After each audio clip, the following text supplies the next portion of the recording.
नमस्कार। व्यथिति विसङ्गति र भ्रष्टाचार विरुद्ध सत्य तथ्य र यथार्थ खोज्ने यात्रामा हाम्रो निरन्तरता कार्यक्रम वार रुममा स्वागत छ। म गौरव अधिकारी।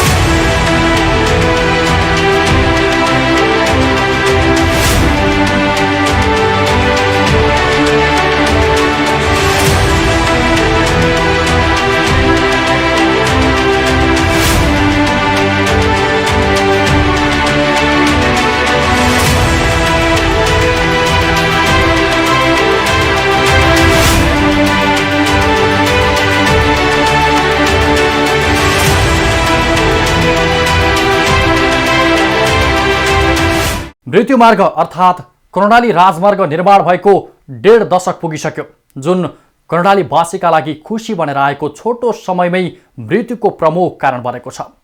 एक त कहाली लाग्दो भिरमा बनेको, त्यसमा पनि गाडी आवत जावत गर्न समेत नसक्ने साँघुरो सडक। आज यही जोखिमपूर्ण सडकले हजारौं नागरिक अकालमै मर्नु परेको छ।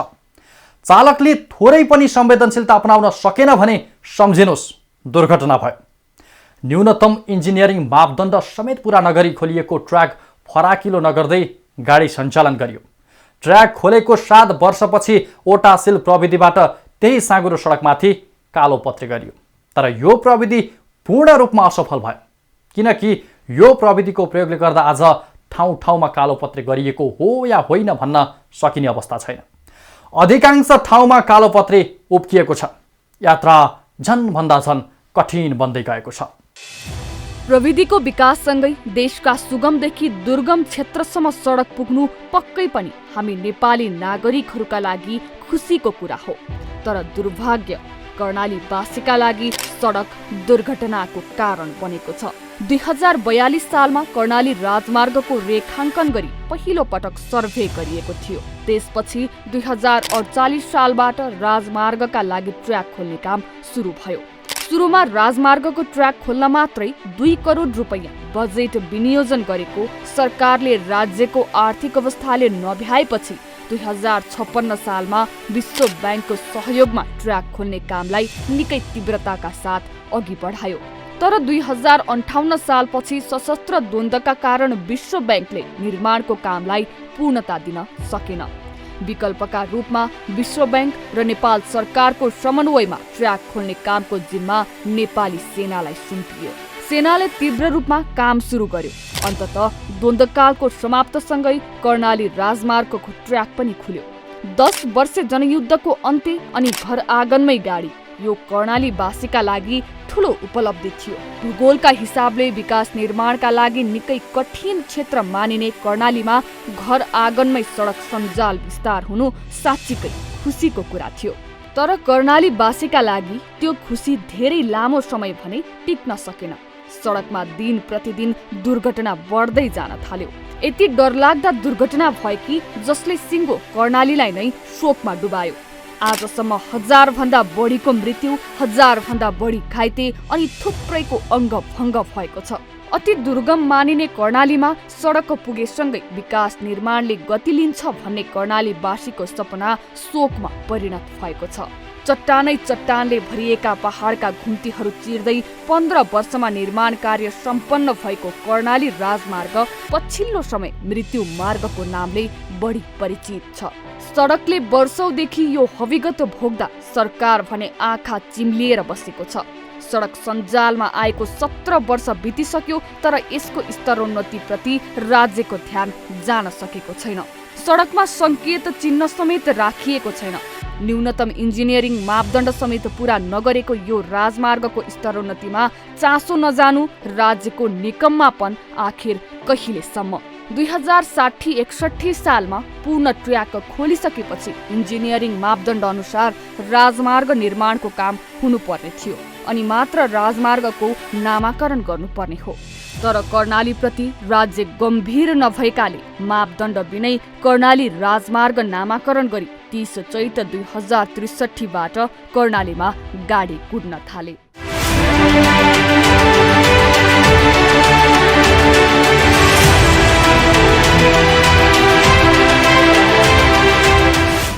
सरकारले विश्व ब्याङ्कको सहयोगमा सुर्खेतबाट दैलेखको खिड्की जिउलासम्म 126 र खिड्की जिउलादेखि जुम्लासम्म 160 किलोमिटर ओटासिल प्रविधिको कालोपत्री गरेको थियो। तर उक्त कालोपत्री 5 वर्ष पनि टिक्न सकेन। सडकको अधिकांश भागको कालोपत्री निस्किएको छ। सडक कर्णालीको सुर्खेतदेखि दैलेख, कालीकोट जुम्ला हुँदै कर्णाली नदीको किनारै किनार भएर मुगुसम्म जोडिएको छ। 232 किलोमिटर लामो यो सडक गुणस्तर र सुविधाका दृष्टिकोणले राजमार्ग होइन, नागरिकलाई प्रलोभनमा पार्न हतार हतार खनिएको ट्र्याक मात्रै हो। सडक सुविधाका लागि आतुर कर्णालीवासीका लागि यो मृत्यु मार्ग बनेको छ। नियतिले होइन, सडकको कमजोर पूर्वाधारकै कारण ज्यान गुमाउन बाध्य छन् कर्णालीवासी।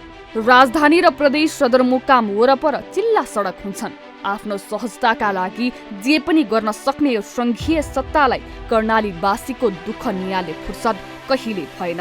त्यस्तै साँघुरा र अप्ठ्यारा बाटा, त्यही माथि दुवैतिरबाट सवारी आउँदा सवारी पास गर्न झन्झट। सडकमा सवारी बिग्रिँदा त्यही बस्नुपर्ने चालकको बाध्यता छ। यो अब बाटोको अवस्था अलि बनाइदिने हामीलाई सुरक्षित हुन्छ नि त, त्यही भएर हामीले त्यो उ भइरहेछ। त्यही भएर अब गाडीको कुनै ठाउँमा केही अवस्था, कुनै ठाउँमा 3 दिन मान्छे हुन्छ, कुनै ठाउँमा डेरिङ जान्छ होइन, कुनै ठाउँमा कराउनहरू जान्छ तपाईँको। अब त्यही हुँदाले अब हाम्रो समस्या धेरै छ गाडीहरूको। त्यही भएर दुःख पाउने धेरै भइरहेछ। त्यही भएर अब अलि हेर्दै हुन्थ्यो बाटोको अवस्था हेरेर अब मेजरले उ गर्ने होइन। अब तपाईँको अब नगरपालिका यो हेर्नु मुगुतिर बाटो पनि यस्तो छ होइन, कुनै ठाउँमा यस्तो दुःख पाइन्छ होइन तपाईँको। अब के गर्नु, यस्तै दुःखले गर्दा अब त्यही हो। अब अलिक के गरिदियो भने कर्णाली राजमार्ग अन्तर्गत दैलेख र कालीकोट खण्डका विभिन्न स्थानमा साँघुरा मोडहरू छन्, जुन दुर्घटनाको मुख्य कारण हो। एक मोडबाट अर्को मोडमा गाडी देख्न सकिँदैन। धेरै सडकमा ट्राफिक सङ्केतको पनि अभाव छ। साँघुरा र अप्ठ्यारा सडक, क्षमताभन्दा बढी यात्रु, पुराना गाडी, ट्राफिक नियमको बेवास्ता लगायतका अन्य कारणले पनि राजमार्गमा दुर्घटना बढिरहेको छ। 70 दशकको 9 आर्थिक वर्षमा मात्रै कर्णालीमा 1821 सडक दुर्घटना हुँदा ज्यान गुमाउनेको संख्या 991 रहेको छ। दुर्घटनामा परि 1527 गम्भीर घाइते भएका छन्। यी दुर्घटनाको सामाजिक, मानवीय र भौतिक क्षतिको कुनै हिसाब किताब नै छैन, न त न्यूनीकरणमा कसैले चासो नै देखाएका छन्। कमजोर सडक सुरक्षाकै कारण नागरिकले मृत्युवरण गर्नु परेको र सिङ्गो समाज नै शोकमा डुबेका प्रशस्तै उदाहरण छन्। तर दुर्घटना न्यूनीकरणमा कुनै निकायले गम्भीर पहल गरेको देखिँदैन। कर्णाली राजमार्ग यसरी मृत्युको बाटो बन्दा पनि राज्य बेखबर छ। सुरुवाती चरणमै कर्णाली राजमार्ग 2 लेनको हुनुपर्ने थियो। यसमा राज्य पक्षले दूरदर्शी नजर नराख्दा धेरै दुर्घटना हुने र वर्षेनी संयौंको ज्यान जाने नियति बनेको छ। सिंगल लेनको साँघुरो सडक, खाल्डाखुल्डी र मृत्यु मार्गको उपनामले चिनिने यो राजमार्गका मोडहरू हेर्दा साना जीप मात्रै गुड्नुपर्ने हो। तर यहाँ साना ठुला जस्तासुकै गाडी पनि गुड्ने गरेका छन्। त्यसैले कर्णाली राजमार्गको यात्रा यहाँका नागरिकका लागि भगवान भरोसा बनेको छ। छेउतिर कर्णाली नदी, माथिबाट खस्ने सुक्खा पहिरोले कति बेला ज्यान दिने हो डरै डरमा यात्रा गर्न विवश छन् कर्णालीवासी। एकदमै कठिनै यात्रा छ र बाटो पनि एकदमै कर्णाली राजमार्ग नभन्दा पनि सुहाउँछ, किनकि यो मृत्यु राजमार्ग भन्दा पनि चाहिँ सुहाउँछ जस्तो लाग्छ।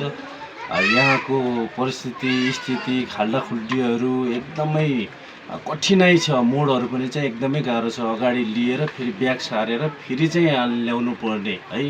हरेक सेकेन्डमा चाहिँ मृत्युको जोखिममा चाहिँ पर्नुपर्ने अवस्थाहरू छ। एकदमै कठिनाइ बाटोहरू भइरहेको छ। स्थिति एकदमै नाजुक छ। सरकारको कुरा के गर्ने, यसै हेपिरहेको छ कर्णाली बासिन्दाहरूलाई। कर्णालीको जनजीवन एकदमै कठिनाइ छ। सरकारले चाहिँ यति मात्रै गरिदिएको भए, सुविधा भएको भए, एकदमै पिच कालोपत्रे भएको भए झन् राम्रो हुन्थ्यो होइन। छिटो छरितो हुन्थ्यो, अकालमा मृत्यु हुँदैन थियो। मानिसहरूले चाहिँ जुन पुग्नुपर्ने गन्तव्यमा चाहिँ उनीहरू पुग्न सक्थे।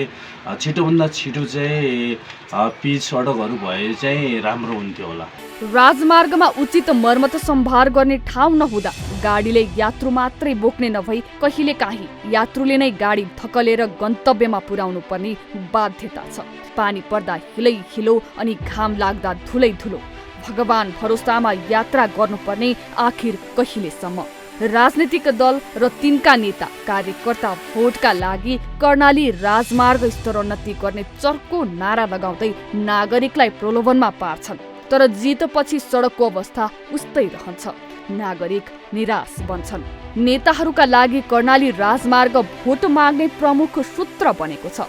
उनीहरू कर्णाली विकास गर्ने नाना थरीका आश्वासन बाँड्छन्, तर जबसम्म कर्णाली राजमार्गको स्तरोन्नति हुँदैन तबसम्म कर्णालीको विकास पनि अधुरै रहन्छ। त्यसैले सडक सुरक्षा सुधारका लागि जनचेतना र सडकको अवस्था सुधारमा तत्काल बृहत्तर पहल गर्नु अहिलेको जटिल आवश्यकता हो। होइन भने आगामी वर्षहरू थप विकराल बन्दै जानेछन्। कर्णाली राजमार्गमा यतिसम्म कहाली लाग्दा दुर्घटना भए जुन देख्ने र सुन्ने जो कोहीका आँखाबाट बलिन्धारा आँसुका धारा खसे। दुर्घटनाले कर्णाली मात्र नभई सिङ्गो देश नै शोकमा डुब्यो। यति हुँदासम्म पनि राज्य कति कठोर बन्न सकेको होला? किन छुन सक्दैन यो राज्यलाई नागरिकको पीडाले? हिजो भएका ती कहाली लाग्दा दुर्घटना अनि सडकको वर्तमान अवस्थाले कर्णालीका नागरिक जो दिनहुँ ओहोरदोहोर गर्दा भगवान पुकार्नुपर्ने परिस्थिति बनेको छ। तर राज्यलाई त्रासमा यात्रा गर्नुपर्ने ती नागरिकको बाध्यताले रत्तीभर पोलेको छैन। नेताहरू सभा समारोहमा पुग्नुपर्दा पटक पटक राज्य कोषको लाखौँ खर्चेर हेलिकप्टरमा सवार हुन्छन् अनि नागरिकमा सडक स्तरोन्नतिको झुट्टा आश्वासन बाँड्छन्। त्यही सडकमा यात्रा गर्ने डरले हेलिकप्टर सवार नेताहरूका झुट्टा आश्वासनलाई अझै पनि विश्वास गरिरहेका छन् अनि 2 लेनको कर्णाली राजमार्गको सपना देखेका छन् कर्णालीवासी। मृत्यु मार्गको नामले परिचित कर्णाली राजमार्गमा यात्रा गर्नु कुनै साहसिक खेलभन्दा कम छैन। यहाँ धेरै पटक यस्ता कहाली लाग्दा दुर्घटना भएका छन् जसले कर्णालीवासीको मुटु हल्लाएको छ। 2066 चैत 5 मा कालीकोटबाट सुर्खेत जाँदै गरेको ना3 ख 5868 नम्बरको यात्रुवाहक बस दैलेखको किटु भिरमा चट्टारमा ठोकिएर कर्णाली नदीमा खस्यो। त्यो दुर्घटनामा 41 जनाले ज्यान गुमाए। त्यस्तै 2068 असोज 27 गतेको दिन दशैं बिदामा विद्यार्थी घर फर्कन भनी चढेको V1 ख 3167 नम्बरको बस मुगुको छायानाथ रारा नगरपालिका 7 पिनाटपनी खोलामा खस्दा 33 जनाले ज्यान गुमाएका थिए।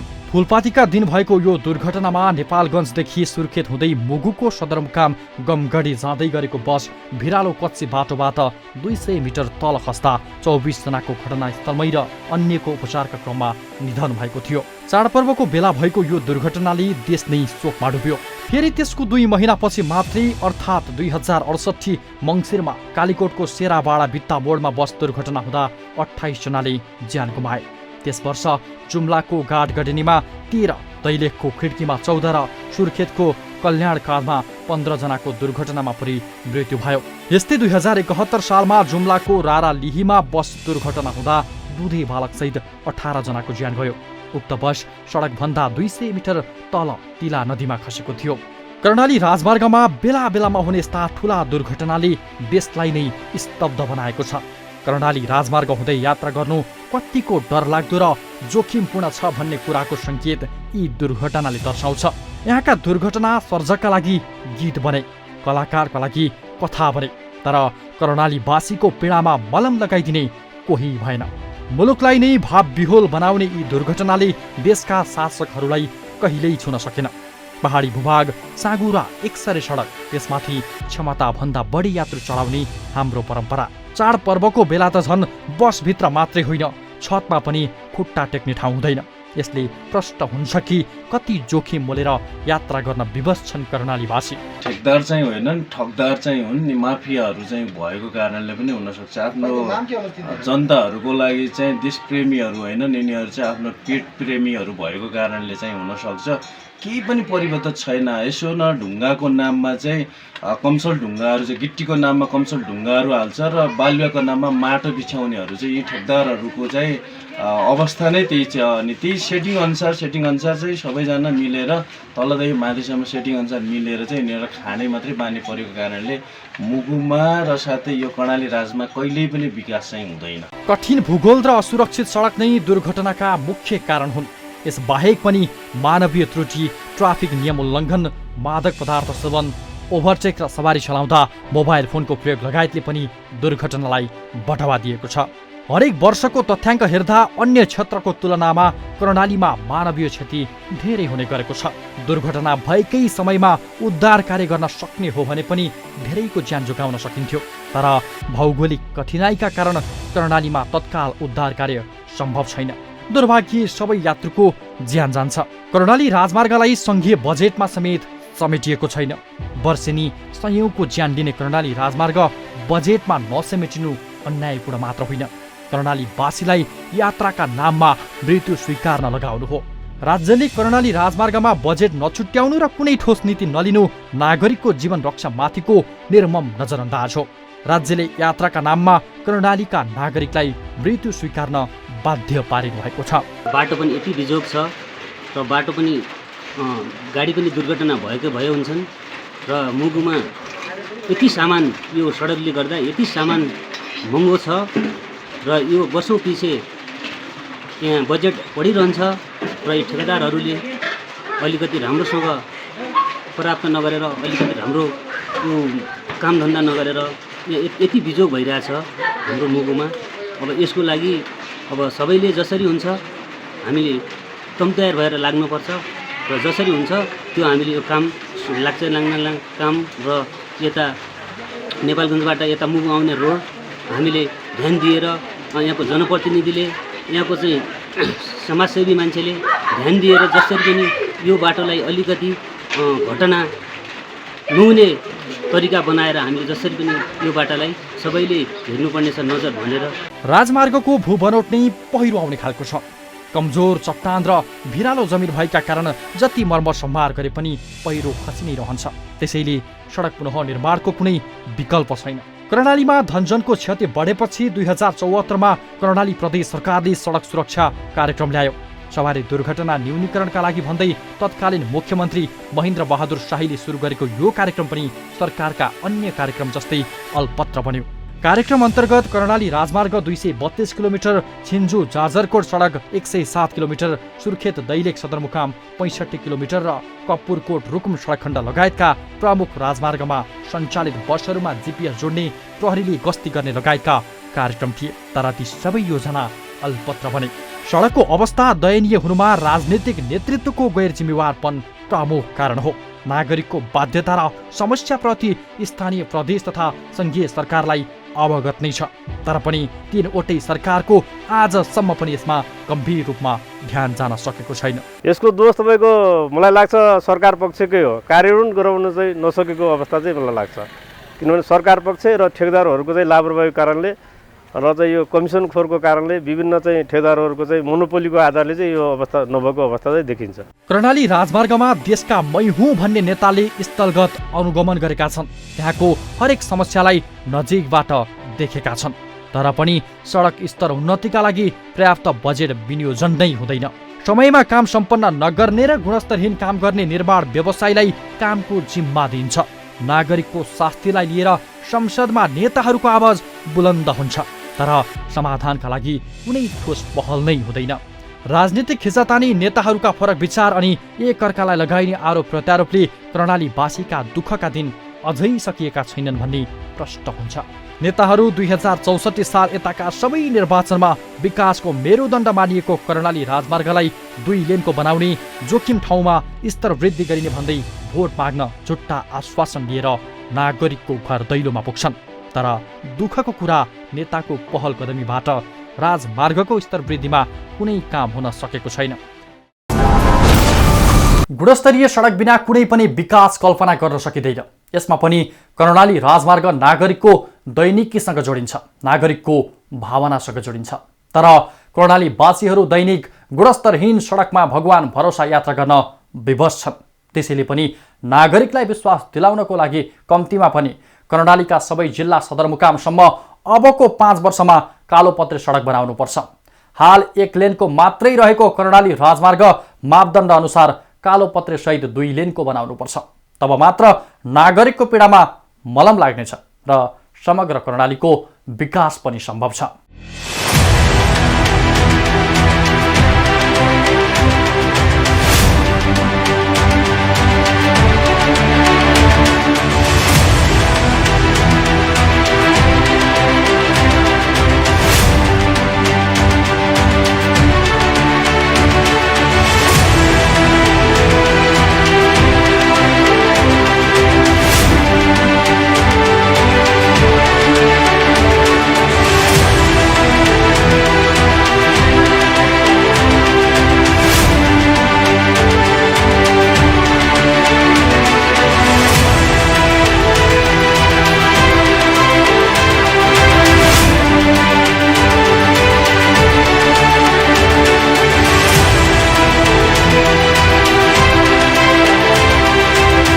विकृति, विसङ्गति र भ्रष्टाचार हाम्रा दुश्मन हुन्।